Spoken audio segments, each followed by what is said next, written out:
नमो नमः. पाठीमागच्या तासाला आपण क्षणं मनोविनोदनम हा पद्यपाठ पाहिला.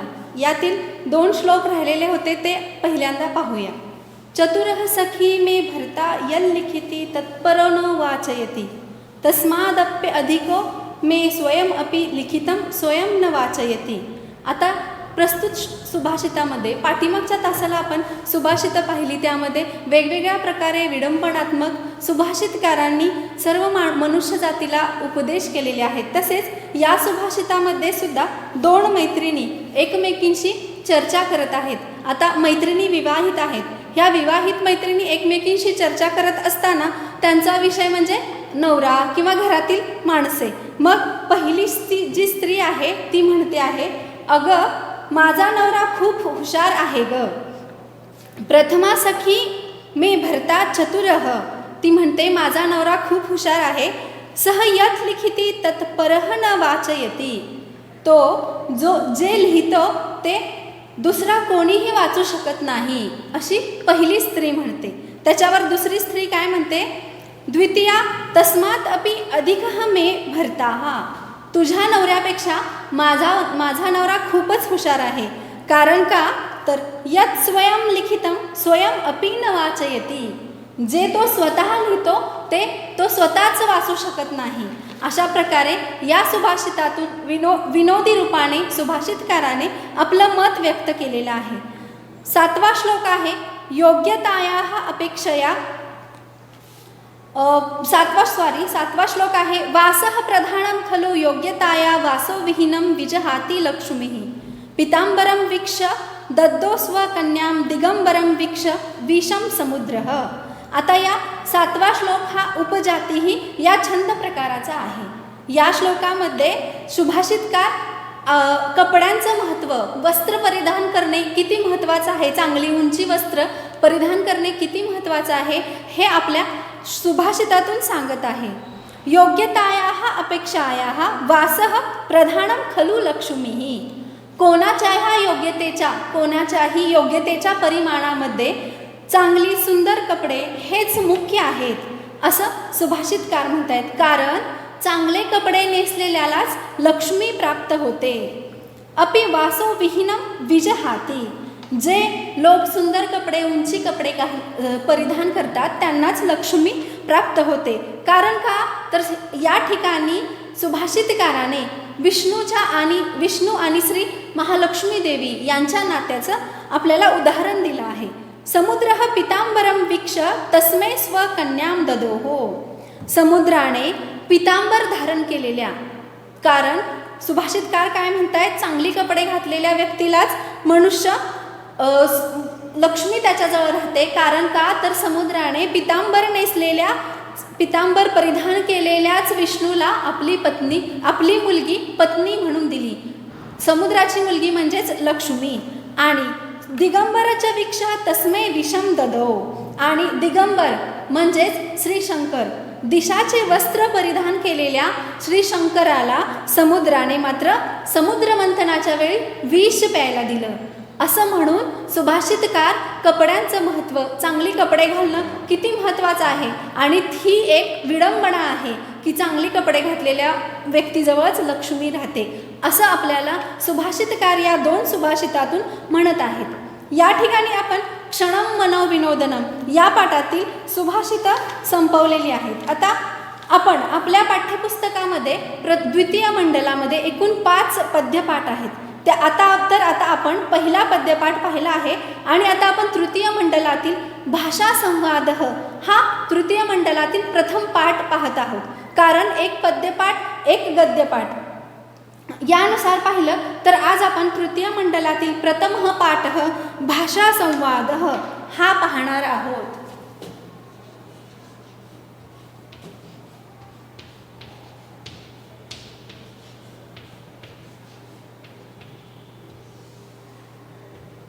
भाषा संवादः यामध्ये नावावरूनच आपल्याला समजत आहे की या पाठामध्ये सर्व भाषांचा एकमेकांशी काहीतरी संवाद केलेला आहे.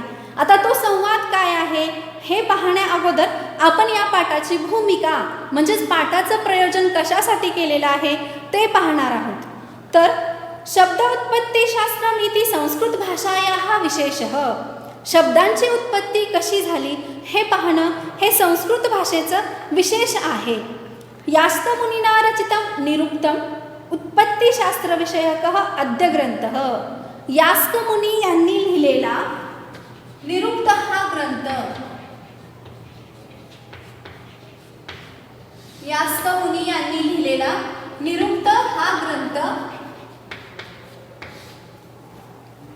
हा शब्दांच्या उत्पत्ती कशी झाली हे सांगण्याविषयीचा पहिला ग्रंथ आहे. तस्य आधारेण शब्दमूलानाम अन्वेषणं रोचकम. आणि त्या ग्रंथाच्या आधारेनच शब्दांचं मूळ कशात आहे याचं अन्वेषणम म्हणजे शोध घेणे रोचक रंजक झालं आहे. अन्वेषणम म्हणजेच काय तर शोध घेणे.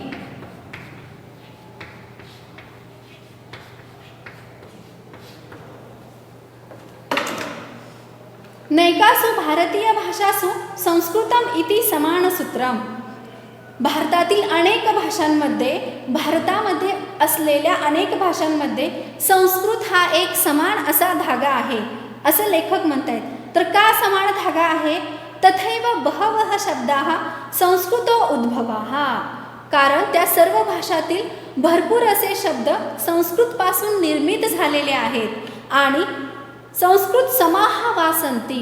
तसेच संस्कृतमध्ये सुद्धा त्यांचा समावेश होत आहे किंवा संस्कृतमध्ये ते समाविष्ट झालेले आहेत. अतः संस्कृत सहाय्येन भारतीय भाषाः समलंकृताः. म्हणूनच तर संस्कृताच्या मदतीने भारतीय भाषा या संपूर्ण भाषा या अलंकृत झालेल्या आहेत.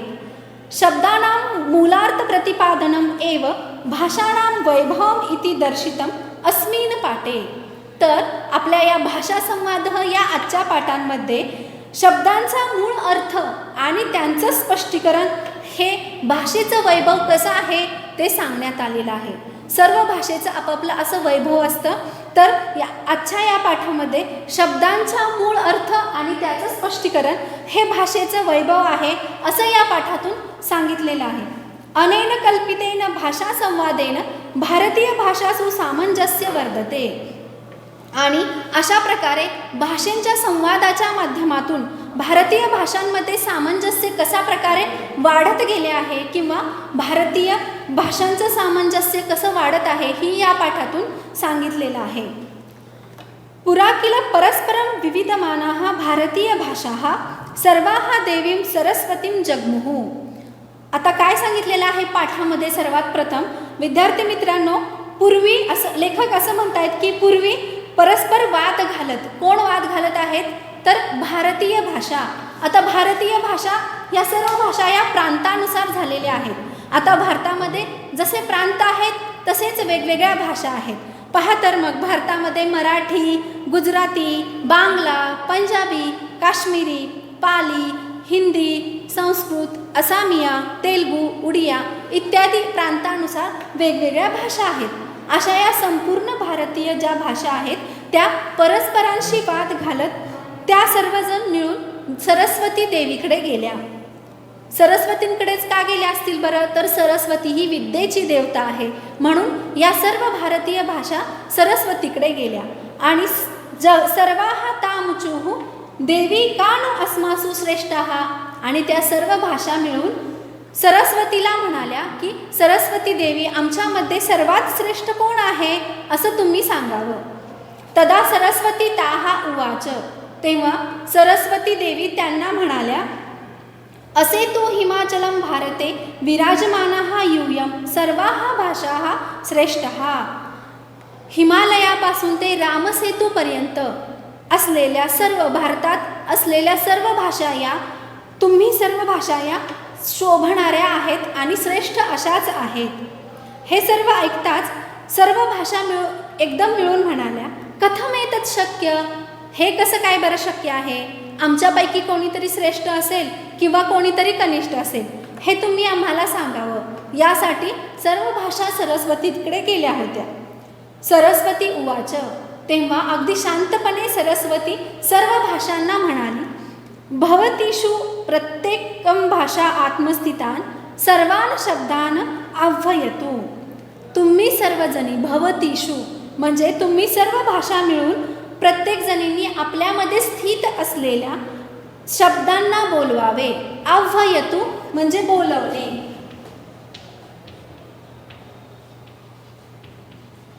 आह्वयतु म्हणजे तुम्ही सर्वजण मिळून तुमच्याजवळ असलेल्या शब्दांना बोलवा. अथ सर्व भाषाणां कोशागताः शब्दाः तत्र सम्मिलिताः. म्हणूनच तर सर्व भाषांमध्ये जे शब्द भांडार आहे त्या सर्वांनी आपापल्या शब्द भांडाराला किंवा शब्दकोशाला तिथे एकत्र बोलवले. तदा सरस्वती उवाच. त्या सर्वांना पाहून सरस्वती म्हणाली, शब्दाः सर्वदा अर्थपूर्णाः भवेयुः नैव अर्थहीनाः. सरस्वती म्हणते की शब्दांनी नेहमी सर्वदा म्हणजे नेहमी सतत अर्थपूर्णच असलं पाहिजे.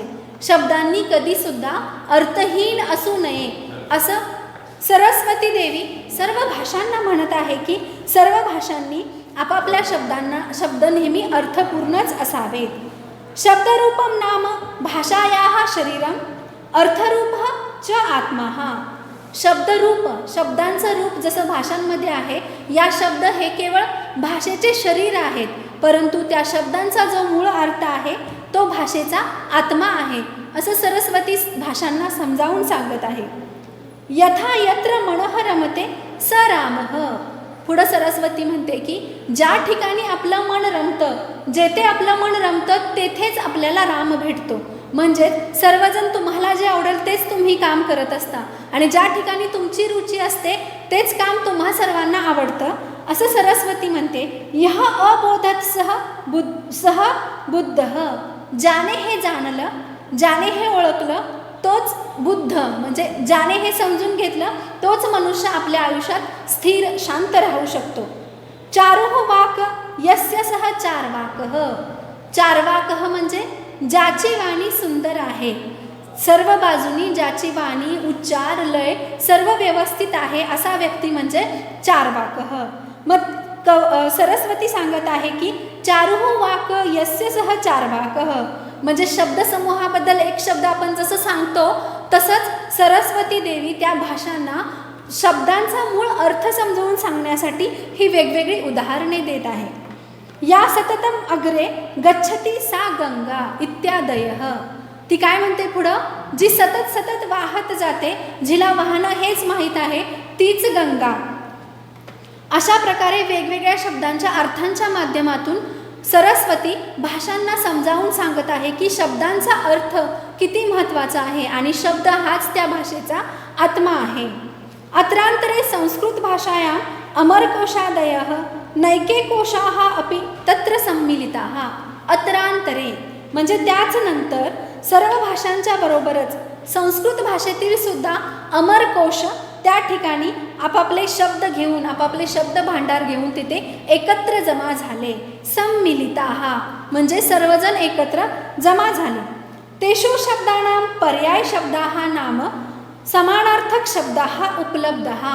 आणि त्या शब्दकोशांमध्ये संस्कृत भाषेतील शब्दकोशांमध्ये पर्याय शब्द हा म्हणजेच काय तर जे समानार्थी शब्द आहे, एका शब्दाला खूप असे समानार्थी शब्द आहेत ते सुद्धा त्या ठिकाणी उपलब्ध आहेत. सरस्वती पुनरअवदत. या संस्कृत शब्दकोशाला पाहून सरस्वती पुन्हा एकदा म्हणत आहे, पर्याय शब्दानां मूलार्थः अपि चिंतनीयाः. या भाषा संवादामध्ये महत्त्वाची गोष्ट काय आहे तर सर्व भाषांना असं वाटतंय की मीच श्रेष्ठ आहे आणि त्या सर्वच जणी कसं श्रेष्ठ आहेत हे समजून सांगण्यासाठी सरस्वती संस्कृत भाषेतील शब्दकोशाचा उपयोग करून ती सर्व भाषांना समजून सांगत आहे. म्हणून ती काय सांगत आहे तर पर्याय शब्दांना मूलार्थः अपि चिंतनीया.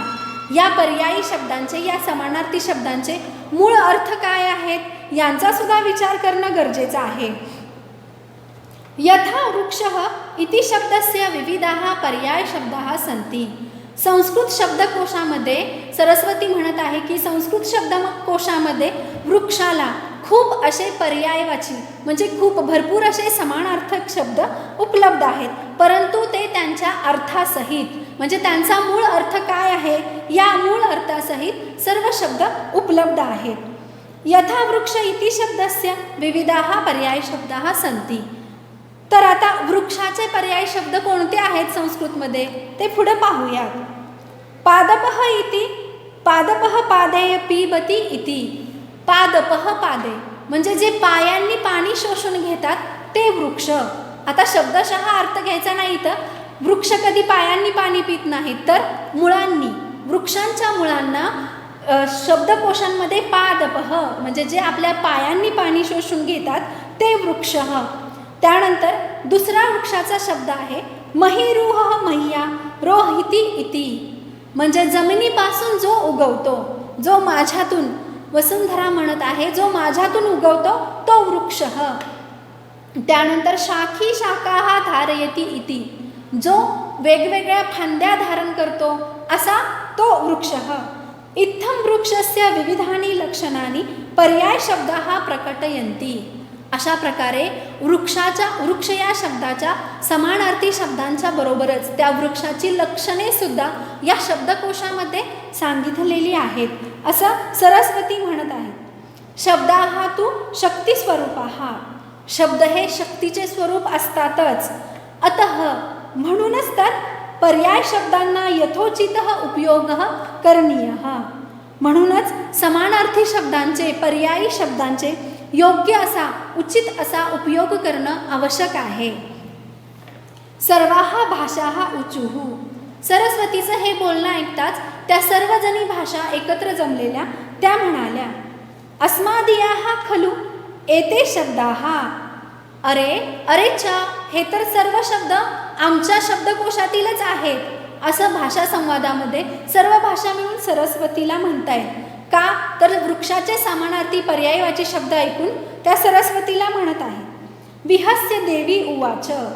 थोडंसं स्मित हास्य करून एकदम शांतपणे सरस्वती म्हणते आम भवतीषु सर्वासु भाषासु समान सूत्रम वर्तते. मला तुम्हाला हेच सांगायचं आहे की तुम्हा सर्व भाषांमध्ये एक समान असा धागा आहे. सूत्रम म्हणजे धागा. तुम्हा सर्वांमध्ये एक समान असा धागा आहे. तत्किमती अन्वेष्टवम. तो कोणता धागा आहे याचा शोध मात्र तुम्हीच घ्यायला पाहिजे.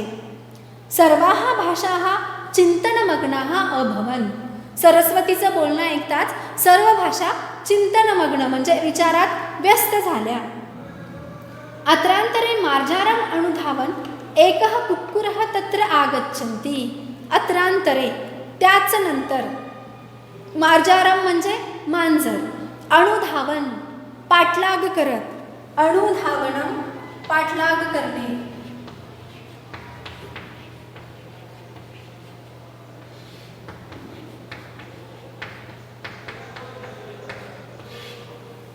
त्या ठिकाणी थोड्याच वेळात तिथे एक मांजराचा पाठलाग करत एक कुत्रा, कुक्कुरः म्हणजे कुत्रा तेथे आला. मराठी भाषा वदती. आता त्या मांजराचा पाठलाग करत असताना कुत्र्याला पाहताच मराठी भाषा म्हणजे भाषेचा संवाद आपण बघत आहोत. तर मराठी भाषा काय म्हणत आहे? मांजर. बांगला भाषा म्हणते बिराल. गुजराती भाषेत तर उच्चैही, गुजराती हिंदी भाषा उच्चैही म्हणजे खूप जोराचा आवाज करत म्हणत आहेत बिलाडी, बिल्ली. असं वेगवेगळ्या प्रकारे आपापल्या भाषा, आपापले शब्द त्या मांजराला आणि कुत्र्याला म्हणत आहेत. कुक्कुरम दृष्ट्वा. त्या कुत्र्याला पाहताच कोकणी भाषा म्हणत आहेत सुने. बांगला, तेलुगू भाषा जोरात म्हणत आहेत कुक्कुरः कुक्का. म्हणजे त्या भाषेमध्ये सुद्धा आपापल्या सर्व शब्दांमध्ये समानता आहेत असंच सरस्वतीला सांगायचं आहे. तदा कोणे स्थितात अमरकोशात ध्वनिही प्रस्फुरतीही. तेव्हा एका कोपऱ्यात उभा असलेला अमरकोश जो की संस्कृत भाषेतला आहे तो प्रस्फुरती म्हणजे तो जोरात आवाज करत आहे. प्रस्फुरत पुन्हा उच्चार करत आहे आणि एक श्लोक म्हणत आहे. तर काय श्लोक आहे पाहूया. ओतूर बिडालो मार्जारो वृषदंशकम आक भूकू. म्हणजेच मांजराला आणि कुत्र्याला जे काही शब्द आहेत, जे काही प्रत्येक भाषेतील आपापली नावं उच्चारली ते सर्व शब्द यामध्ये आहेत. कौलेयकः सारमेयः कुक्कुरः मृगदंशकः शुनको भषकः श्वा स्यादर्लकस्तु सहयोगिताः श्वा विश्वकद्रु मृगया कुशलः सरमा शुनु. म्हणजे कुत्रा आणि मांजर या सर्वांना जे शब्द तुम्ही म्हणत आहात ते सर्व शब्द माझ्या अमरकोशामध्ये आहेतच आणि त्या सर्वांचा पर्यायी शब्दांचा अर्थसुद्धा सांगितलेला आहे.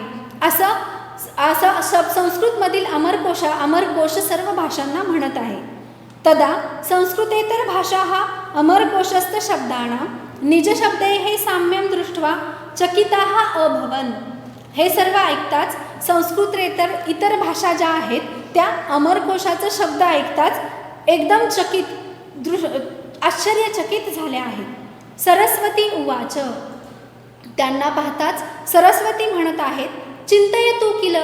थोडासा विचार करताय का तुम्ही सगळ्याजणी. संस्कृतेतर शब्देषु कुत्रचित वर्णानां क्रमः विपर्यस्तः. संस्कृतमध्ये काही प्रकारे वर्णांचा क्रम हा उलटा लावलेला आहे. कुत्रचित वर्ण हा लुप्तः. काही ठिकाणी वर्ण लोप पावत आहेत. कुत्रचित नूतन वर्ण हा अस्ति. काही ठिकाणी नवीन वर्ण दिसत आहेत. तर समानसूत्रत्वम तथैव. त्याचबरोबर या सर्व भाषांमध्ये एक महत्त्वाचा धागा आहे. काय तर सर्वांचे वर्ण हे उलटपुलट होऊन एकाच ठिकाणी स्थित आहेत. तर आज आपण विद्यार्थी मित्रांनो इथपर्यंतच पाहूया. पुढचा भाग पुढच्या तासाला पाहूया.